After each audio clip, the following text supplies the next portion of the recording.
Guys, English के sentences को बोलने से पहले हमें कुछ छोटे छोटे वर्ड्स का याद होना बहुत ज़रूरी है। मतलब अगर हम छोटे छोटे कुछ शब्द रहते हैं जिनको हमें आना ज़रूरी है, उसके बाद अगर हम सेंटेंस बोलना चालू करेंगे ना तो जल्दी सीखेंगे। तो आइए शुरुआत करते हैं। जो सबसे पहला और बहुत ही इम्पोर्टेंट जो छोटा सा बेसिक वर्ड है वो है ही। ठीक है, नॉर्मली वैसे हो सकता है कई सारों को पता हो, लेकिन हो सकता है जो बिल्कुल ही जीरो लेवल से शुरू कर रहा हो, जिसको बिल्कुल नॉलेज नहीं हो, उनके लिए। ठीक, तो ही का मतलब होता है वह। ठीक है, और इसे हम लड़कों के लिए यूज करते हैं, लड़कों के लिए। एग्जाम्पल देखिए, वह घर जा रहा है, he is going to home. वह बाजार जा रहा है, he is going to market. वह मेरा भाई है, ही इज माई ब्रदर। तो जब भी हम इंग्लिश के सेंटेंस बोले और उसमें वह या फिर वो का यूज करें, इसको हम वो भी बोल सकते हैं ना। अगर हम वो बोलना चाहें ना तो हम वो का भी यूज कर सकते हैं। ठीक, तो वो मेरा भाई है, वह मेरा भाई है, अगर हमें ऐसा बोलना है तो हम क्या बोलेंगे, ही। ओके, नेक्स्ट जो हमारा बेसिक छोटा सा वर्ड है वो है शी।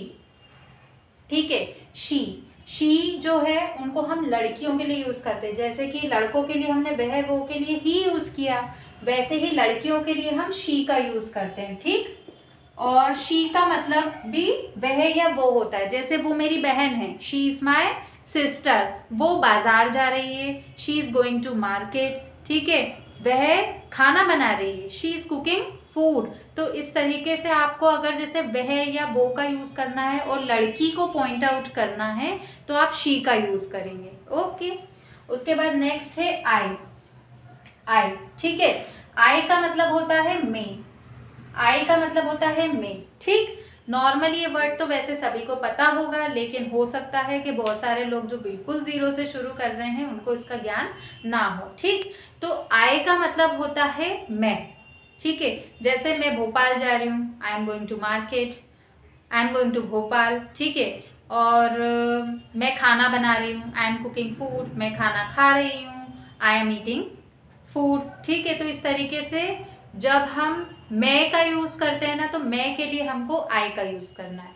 उसके बाद जो नेक्स्ट हमारा वर्ड है वो है यू। और यू का मतलब होता है तुम।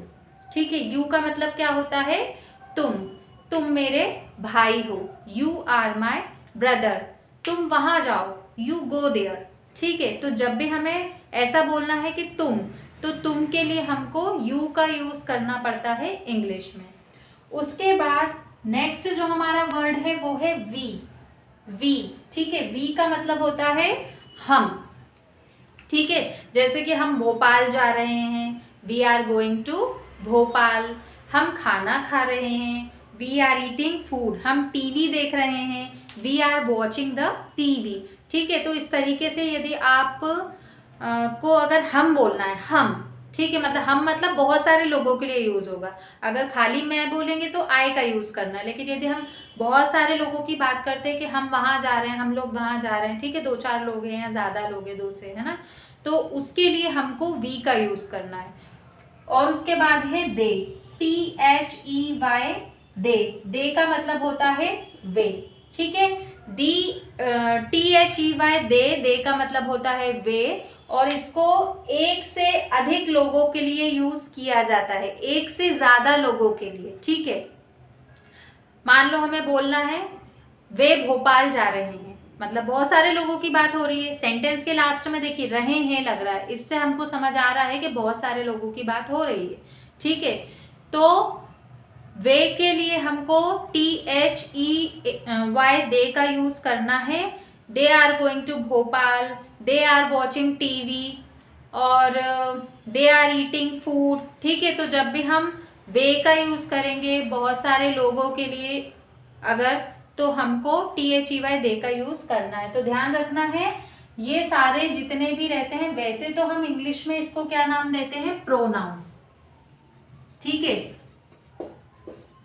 इंग्लिश में इन सारे शब्दों को हम अगर ग्रामर के हिसाब से देखेंगे तो हम इनका नाम प्रोनाउंस बोलते हैं। ठीक, लेकिन हमको क्या मतलब है कि प्रोनाउंस क्या होते हैं, नाउन्स क्या होते हैं, हम इनमें क्यों उलझे? हमको तो सिर्फ बोलना सीखना है ना। तो बोलना सीखना है तो बस आप वर्ड का मीनिंग सीखिए कि इसको ये बोलते हैं, इसको ये बोलते हैं, ताकि आपको पता रहे। तो आपको क्या होगा, जब आप सेंटेंस बनाना सीखोगे ना तो आपको सेंटेंस बनाने में काफ़ी आसानी हो जाएगी।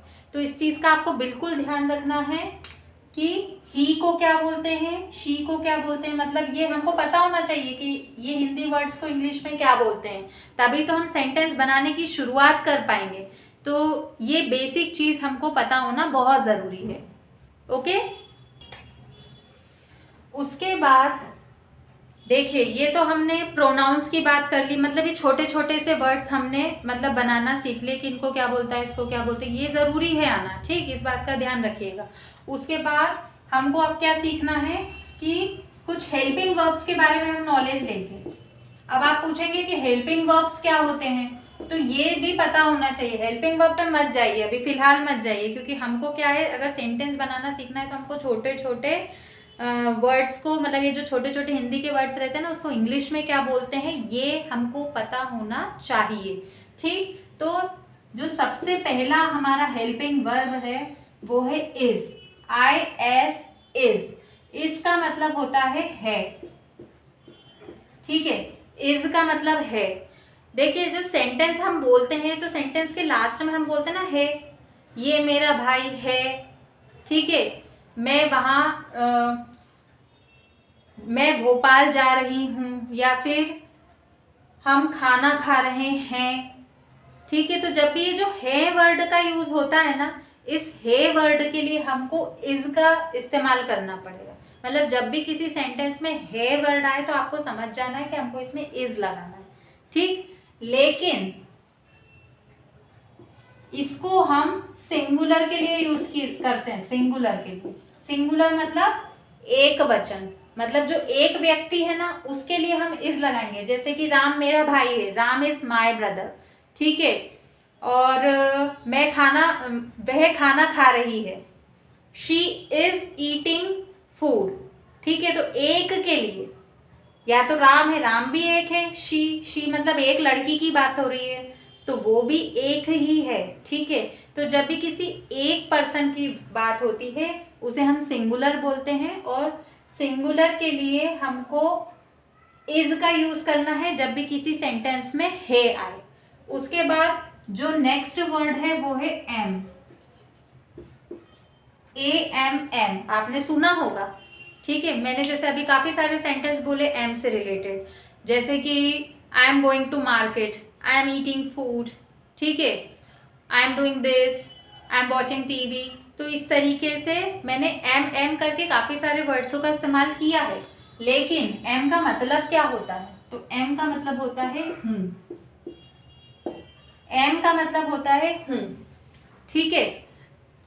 हूँ कब आता है, जैसे मैं खाना खा रही हूँ, मैं पानी पी रही हूँ, मैं TV देख रही हूँ। तो जब भी हूँ अगर आएगा आपके सेंटेंस में तो आपको एम लगाना है, ठीक। और एम हमेशा आई के साथ लगता है, एम हमेशा आई के साथ लगता है। इसके अलावा एम किसी के साथ नहीं लगता है, इस बात का आपको ध्यान रखना है, ठीक है।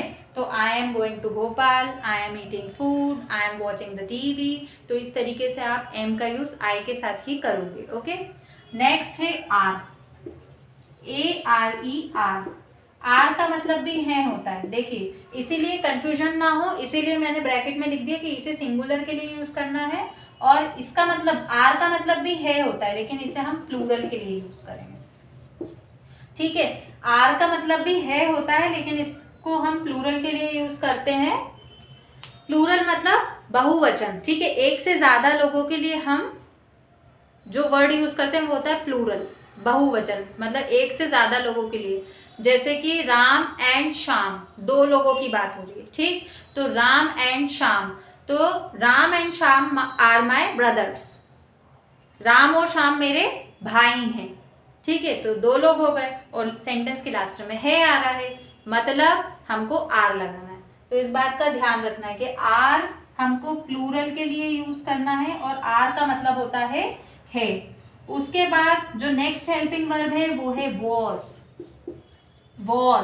वॉज का मतलब होता है था, थे, थी, था, थे, थी।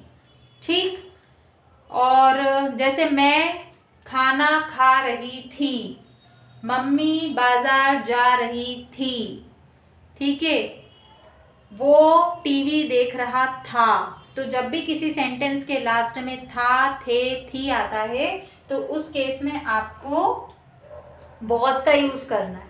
जैसे अगर किसी सेंटेंस में है आएगा तो आप इज लगाएंगे, यदि किसी सेंटेंस में था, थे, थी आएगा तो आप वॉज लगाएंगे। तो ये जो वॉज है इसको हम सिंगुलर के लिए यूज करते हैं। ये जो वॉज है इसको हम सिंगुलर के लिए यूज करते हैं। मतलब कि जब किसी सेंटेंस में सिंगुलर सब्जेक्ट हो, मतलब यदि राम लिखा है या फिर ही लिखा है तो या तो राम के साथ, ही के साथ, शी के साथ आप वॉज का यूज करेंगे। ठीक है। वह मेरी बहन, मैं बाजार जा रही थी। I was going to market. मम्मी खाना बना रही थी। Mom was cooking food. ठीक है। तो इस तरीके से यदि आप सिंगुलर जो वर्ड है उसके साथ में अगर आप था, थे, थी आ रहा है तो हमको वॉज लगाना है। और उसके बाद में नेक्स्ट जो हमारा हेल्पिंग वर्ब है वो है वर। WERE वर। वर का मतलब थे और थी होता है। वर का मतलब थे और थी होता है और इसको हम प्लूरल के लिए यूज करते हैं। अब आप पूछेंगे इसमें था क्यों नहीं आया? तो था इसलिए नहीं आया क्योंकि जब भी हम बहुत सारे लोगों की बात करेंगे तो फिर था कैसे आ सकता है? ठीक है। फॉर एग्जाम्पल वे बाजार जा रहा था इस तरीके से तो नहीं आ सकता, ये तो गलत सेंटेंस है ना। तो जब भी हम सिंगुलर सब्जेक्ट की बात करते हैं ना तो हम था नहीं लगा सकते। ठीक है। इसलिए मैंने यहाँ पर थे, थी लिखा है।